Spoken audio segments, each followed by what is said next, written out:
support untuk mencetak. Sebenarnya itu kan ada dua cetak Fargo dan 2 PC all-in-one, tetapi yang dibawa tuh 2 PC all-in-one dengan 1 cetak Fargo. Tanpa itu nggak bisa cetak sama sekali ya? Kalau tanpa itu tidak bisa cetak sama sekali karena dia beda. Alat untuk rekam KTP itu beda, alat pencetakan KTP beda dengan PC all-in-one seperti biasa. Dia khusus. Nggak bisa pakai. Tanjung Menang. Tanjung Menang. Tanjung Menang. Tanjung Menang. Tanjung Menang.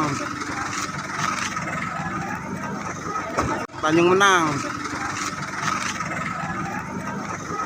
Tanjung Menang. Tapi di situ kalau namanya surat edaran udah tertentu nominal 100, berarti kan itu sifatnya diwajibkan.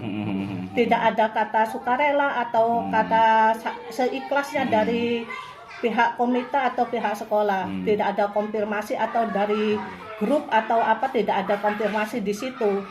Dan itu ada konsekuensi nggak sih Bu ketika dari pihak wali murid tidak membayarkan iuran itu? Nah, saya itu kurang paham ke situ.